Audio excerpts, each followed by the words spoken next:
Election ৰাজনীতি দল হিচাপে ইয়াৰ ইলেকশ্যন আহিছে আমি ৰেডি হওঁ সেইটো কথা নহয়।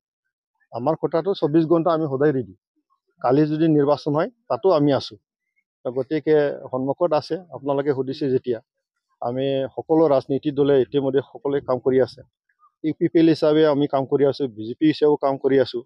এটা কথা সকলোৱে জানে যে ইতিমধ্যে আমাৰ প্ৰমোদ বড়ো ডাঙৰীয়াৰ নেতৃত্বত আমি UPPL BJP একেলগে চৰকাৰখন চলাই আছোঁ।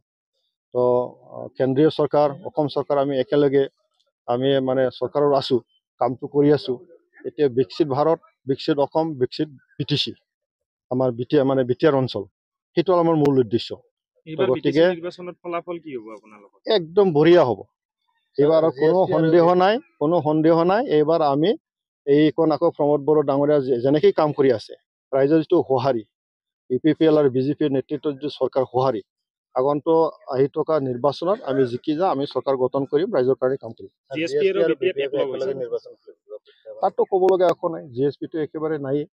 আৰু GSPটো এটা ষ্টাম্প আছে, তেওঁ অৱৰোধ কৰি পেলাই আজি BTC বাকী ৰাইজেতো তেনেকৈ চিন্তাৰ কাৰো নাই, কোনো বড়ো অৱৰোধ তেনেকৈ চিন্তা কৰা নাই। সকলোৱে ভাবি লৈছে যে BTR অঞ্চল এটা উন্নত অঞ্চল হিচাপে গঢ়ি তুলিব লাগে, সকলোৱে কৰিব লাগে আৰু গণতান্ত্ৰিকভাৱে ৰাজনীতিভাৱে আমি ইয়াত অংশগ্ৰহণ কৰিব লাগিব। ইয়াত বড়ো অবড়ো বুলি তেনেকৈ নহয়। তো গতিকে এইটো ইৰিলিভেঞ্চি হৈ গ'ল।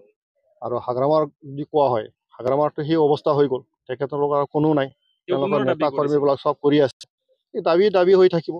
গতিকে কেতিয়া দাবী কৰা নাই, যোৱা 2020 চনত নতুন চৰকাৰ হ'বলৈ গৈ আছিল প্ৰমোদ বড়ো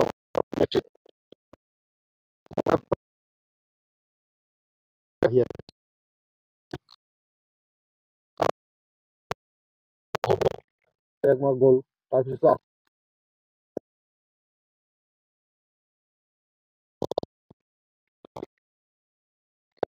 ৰাইজে বুজি পায়, শান্তি পাইছে, উন্নয়ন লাগে। গতিকে ৰাইজে আজি আমাৰ চৰকাৰক সহায় কৰি আছে। নোৱাৰে, সেইটো ৰাইজৰ সিদ্ধান্ত। ৰাইজৰ সিদ্ধান্ত আৰু আমাৰ UPPL BJPৰ নেতৃত্বত যিটো গতিত কাম কৰি আছে নহয়, ৰাইজে যথেষ্ট ভাল পাইছে। গতিকে ৰাইজে আমাৰ লগত থাকিব নিশ্চয়। এইটোতো সকলোৱে জানে। আমাৰ এইটো ফৰ্মুলা হ'ব। আমাৰ ফৰ্মুলা, আমি কোনটো ফৰ্মুলাত আমি খেলিম, ইতিমধ্যেতো আমি এতিয়ালৈকেতো আমি মিত্ৰতাত আছোঁ নহয় জানো, একেলগে চৰকাৰ চলাই আছোঁ। কিন্তু নিৰ্বাচনৰ কোনটো ফৰ্মুলাতে আমি খেলিম, সেইটো আমাৰ পৰৱৰ্তী পৰ্যায়ত আমাৰ সিদ্ধান্ত লোৱা হ'ব।